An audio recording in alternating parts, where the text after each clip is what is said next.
देखो बहू, आज मैंने ज्यादा कुछ काम तुमको करने नहीं दिया, क्योंकि आज मैं चाहती थी कि तुम अच्छे से देख लो कि मैं कैसे क्या कर रही हूँ, ताकि कल से तुम भी सारा काम कर पाओ, समझी? हाँ माँ जी, आज तो रसोई घर में मेरा पहला दिन है। आप मुझे जैसे जो सिखाएंगी मैं भी अगले दिन से बिल्कुल वैसा ही करूँगी। सुनो बहू, रसोई घर का सबसे महत्वपूर्ण काम है उसको साफ सुथरा रखना। रसोई घर से कभी भी किसी भी प्रकार की बदबू नहीं आनी चाहिए और एक भी मक्खी नहीं दिखनी चाहिए। ये बात याद रखना कि जब भी कोई भी बर्तन तुम पकाने के लिए या परोसने के लिए इस्तेमाल करोगी, उसे पहले पानी से वापस से धो लेना, ठीक है? हमेशा करना है ये। आप जैसे जैसे बोलेंगी मैं बिल्कुल वैसे वैसे ही करने की कोशिश करूँगी। और सुनो, सब्जी मछली जो भी पकाओगी पहले उसे अच्छे से धो लेना, ठीक है? ठीक है माँ जी, आप जैसे बोलेंगी मैं वैसे ही करने की कोशिश करूँगी। लेकिन माँ जी, सब कुछ इतना धोने का क्या है? मतलब एक बार धोने से ही तो हो जाता है, इतना ज्यादा धोने से तो बहुत ज्यादा समय नष्ट होगा। ये कैसी बात हुई बहू?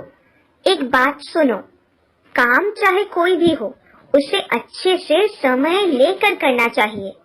अब चाहे वो खाना बनाना ही हो या घर साफ करना हो, काम हमेशा समय लेकर करने से ही अच्छा होता है और इसे कभी समय नष्ट करना नहीं बोल सकते हम। समझ गई हो ना मेरी बात? ठीक है माँ जी, आप सब करते रहिए, मैं सब सीख लेती हूँ आपसे। लेकिन कुछ दिन बीतते ही साधना का असली रूप सामने आ जाता है। बहू, चावल धो लिया है तुमने या मैं धो दूं? तुम बोलो तो मैं ही धो लेती हूँ। नहीं मम्मी जी, इसकी कोई जरूरत नहीं है। मैंने तो गर्म पानी से चावल धोया है, जिससे चावल ज्यादा साफ होगी। अरे वाह बहू, मैंने तुमको जितना साफ सुथरा समझा था तुम तो उससे भी साफ सुथरी निकली। चावल को गर्म पानी से धोने से ये ज्यादा साफ होते हैं। मैंने तो ये बात पहले कभी सोची भी नहीं थी। चलो अच्छा है, तो फिर बहू तुम खाना वाना पका लो और मैं उस तरफ के सारे काम संभाल लेती हूँ, ठीक है? हाँ माँ जी, आप जाइए। भगवान का लाख लाख शुक्र है जो मुझे ऐसी बहू मिली। मैंने तो सोचा भी नहीं था कि बहू मुझसे भी साफ सुथरी निकलेगी। चलो तो फिर मेरा ही अच्छा है, तो फिर अब से मैं घर के सारे काम बहू से ही करवाऊंगी। हाँ, उनको दूंगी मैं चावल धोने। उनको चावल धोने में जो समय लगता है, उस समय में मैं चावल दाल सब बना लूंगी। नहीं, जल्दी जल्दी सब कुछ बना लेती हूँ, वरना थोड़ी देर बाद आकर बोलेंगी बहू ये धोया है वो धोया है। हाँ, कुछ भी। साधना जैसे तैसे खाना बनाई, उसके बाद रोज की तरह बर्तन धोने चली गई। इतना रगड़ रगड़ के कौन बर्तन धोता है? इन बर्तनों को पानी में थोड़ा धो लेने से ही तो हो जाता है। एक काम करती हूँ, इन बर्तनों को पड़ोस में जो तालाब है वही लेकर जाती हूँ। इस घर के नल में ही बर्तन धोंगी तो ये औरत बार बार आकर देखेंगी कि बर्तनों को कितना रगड़ा है। हाँ, कितना साबुन इस्तेमाल कर रही है। हाँ, इतना झंझट में जाना ही नहीं है मुझे। बर्तनों को लेकर तालाब में ही जाती हूँ और फटाफट से धो के लाती हूँ, तब भी तो बर्तन साफ ही होंगे, है ना? जैसी सोच वैसा ही काम। साधना सारे बर्तनों को लेकर सामने के तालाब में चली जाती है और वह एक एक करके तालाब के पानी में बर्तनों को डुबो रही थी। हाय राम, बर्तन कितने साफ हुए हैं। रोज रगड़ रगड़ के साफ करने से जितना साफ होता है, आज तो बर्तन मुझे उससे भी ज्यादा साफ नजर आ रहे हैं। चलो अब घर लौटती हूँ। घर जाकर फटाफट रसोई घर भी साफ करना पड़ेगा। रसोई घर कौन इसमें उतना पोछा लगाने जाएगा? हाँ, और उसके अलावा भी हर रोज इतना पोछा लगाने का ही क्या है भाई? खाना बनाने का जगह है, मतलब ही है वो साफ होता है। हर रोज नए तरीके से साफ करने जैसा कुछ नहीं है इसमें। राज्य की सारी सफाई की बीमारी इन्हीं को है। मैं एक काम करती हूँ, पूरे रसोई घर में थोड़ा पानी छिड़क देती हूँ, उससे ही हो जाएगा। और पानी छिड़क के मैं नहाने चली जाती हूँ। नहीं तो थोड़ी देर बाद ही माँ जी खाने चले आएंगी, तब बोलेंगी इतना देर क्यों हुआ? सारी समस्या मेरे गले आकर ही पड़ी है। साधना जैसे तैसे नहाकर सासू माँ को खाना खाने बुलाती है। कहाँ हो बहू? दो, चलो खाने दो, बड़ी भूख लगी है आज।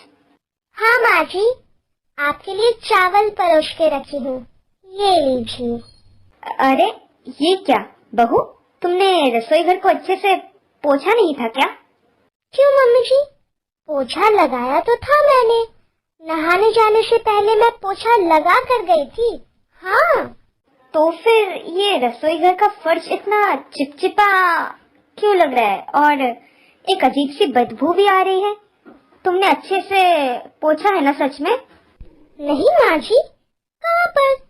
मुझे तो नहीं आ रही है। हाँ, बेकार में इतना सोच रही है। ये सब ना सोचकर जल्दी खाना खा लीजिए। हम लोगों के खाने के बाद फिर से मुझे एक बार रसोई घर पोछा लगाना पड़ेगा, है ना? हाँ वो तो है ही। और ये क्या बात है बहू? अरे थाले के ये किनारे किनारे ये सब पीला पीला, ये तो जूठा थाला लग रहा है बहू। माँ जी, आप खा रही हैं, आपकी थाली झूठी नहीं होगी, ये कैसी बात हुई भला? नहीं मतलब तुम ही देखो, मैंने तो अभी तक खाना शुरू भी नहीं किया और ना ही कोई तरकारी भी ली है अभी तक, फिर भी ये थाली के किनारे में पीला पीला कल के सब्जी की तरह लग रहा है। ये तो तुमने आज सुबह के बाद अच्छे से थाली नहीं धोई थी क्या? हाँ माँ जी, मैंने तो बहुत अच्छे से बर्तन धोया था। यहाँ तक मैंने तो बहुत पानी का इस्तेमाल करके बर्तन धोया था।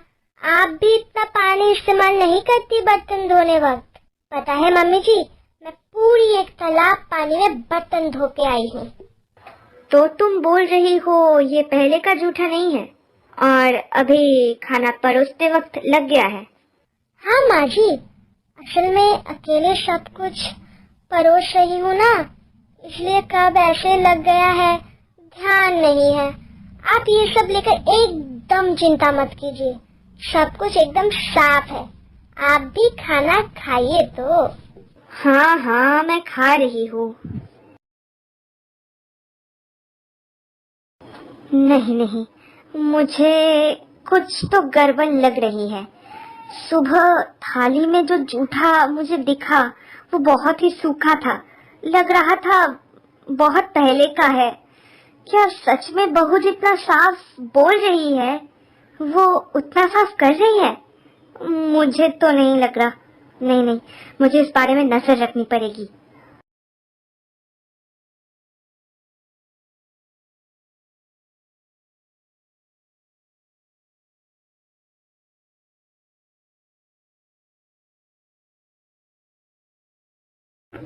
ये क्या, बहू ने कल रात जो साड़ी पहन के सोई थी वही साड़ी पहन के वो आज रसोई घर में जा रही है? अब क्या वही साड़ी पहन के वो खाना भी बनाएगी क्या?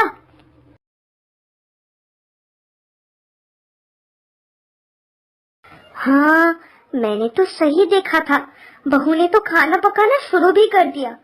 और ये क्या, उसने रसोई घर में पोछा नहीं लगाया था क्या? कितने सारे मक्खी वगैरह मंडरा रहे हैं, उसी के बीच में बैठ के ये खाना पका रही है। और ये क्या, उसने तो चावल को बिना धोए उबालने के लिए डाल दिया। हाय भगवान, इस बहू के हाथ का बना खाना मैं इतने दिनों से खा रही हूँ। छी छी छी छी, मुझे तो सोचते ही उल्टी आ रही है। उस दिन चुप चुप से बहू के ऊपर नजर रख रही थी और बहू का सारा बर्तन लेकर तालाब में जाना और जैसे तैसे तालाब में बर्तनों को धोना, रसोई घर बिना पोछा लगाए पानी छिड़क देना और नहाने का बहाना करके दरवाजा बंद करके बैठी रहना। ये सब देख के तो सासू माँ का बेहोश होने जैसा हालत हो गया था। नहीं नहीं, मुझसे और नहीं सहा जा रहा है। इस गीदड़ बहू के साथ तो मैं एक और क्षण भी नहीं गुजार सकती हूँ। मुझे तो लग रहा है उसे घर से ही निकालना पड़ेगा। लेकिन उसे अगर घर से निकाल दिया तो बाबू, उसको तो बहुत तकलीफ होगी। हे भगवान, एक तो कोई उपाय बोल दो, कोई ऐसा उपाय जिससे वो साफ सुथरी भी हो जाए और उसे घर से निकालना भी ना पड़े। ऐसे ही बोलोगी तो वो बिल्कुल नहीं सुनेगी।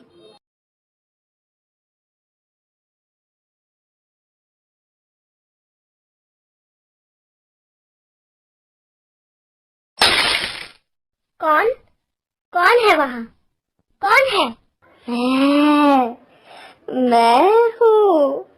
मुझे नहीं पहचान रही है? मैं हूँ गंदगी से पलने वाली चुड़ैल। मुझे गंदगी बहुत पसंद है। माँ जी, माँ जी, माँ जी, बचाइए मुझे। भूत आया है मेरे कमरे में। माँ जी, ओ माँ जी। कोई भी नहीं बचा पाएगा तुझे आज। अभी चिल्ला क्यों रही है? तूने ही तो मुझे बुलाया था। अब से मैं तेरे ही साथ रहूंगी, चिंता की कोई बात नहीं है। मैं उन्हीं के साथ रहती हूँ जो गंदे रहते हैं।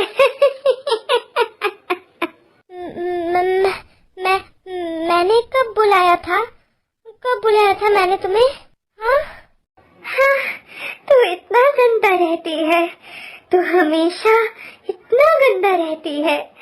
न नहाती है, न कपड़े धोती है। तुझसे इतनी सुंदर बदबू निकलती है। मुझे बहुत अच्छा लगता है वो। तेरी वजह से तेरे रसोई घर में हमेशा मक्खियाँ भिनभिनाती रहती है। थाली में जूठा लगा रहता है। मुझे ये सब बहुत पसंद है, बहुत पसंद है मुझे ये सब। इसीलिए तो मैं अब से तेरे साथ रहूंगी। मैं तेरे साथ रहूंगी और हमेशा तेरा खाना खाऊंगी। हम दोनों एक साथ गंदगी वाले तालाब में जाकर नहाएंगे, ठीक है? वहाँ पर नहाने से हम में से बहुत गंदी बदबू निकलती है और मुझे वो चीज बहुत पसंद है। तो चलेगी ना मेरे साथ? बोल हाँ, बोल। बोल हाँ, तू चलेगी ना मेरे साथ? जाऊंगी। मतलब कल से तुम्हारे साथ हर जगह चलूंगी।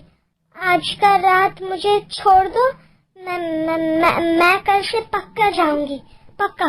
ठीक है, आज रात मैं चलती हूँ, लेकिन कल रात मैं दोबारा आऊंगी और तुझे मेरे साथ लेकर चलूंगी, ठीक है ना? शुक्र है भगवान का, बहुत तेज बची हूँ। नहीं, और मैं इतने गंदी तरीके से नहीं रहूंगी। कल से एकदम साफ सुथरा रहूंगी, नहीं तो इस चुड़ैल के साथ कल से सदे हुए तालाब के पानी पीना पड़ेगा मुझे। हे भगवान, ये चुड़ैल गंदा रहने से ही आ जाएगी। कल से और थोड़ा सा भी गंदा नहीं रहूंगी मैं। इसके बाद से बहू बहुत साफ सुथरे तरीके से रहने लगी।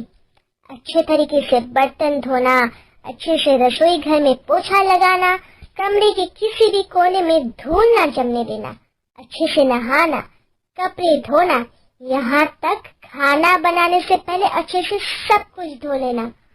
और यह सब देखकर तो सास बहुत खुश हो जाती है और वह लोग वापस में पहले जैसे एक साथ खुशी खुशी रहने लगते हैं।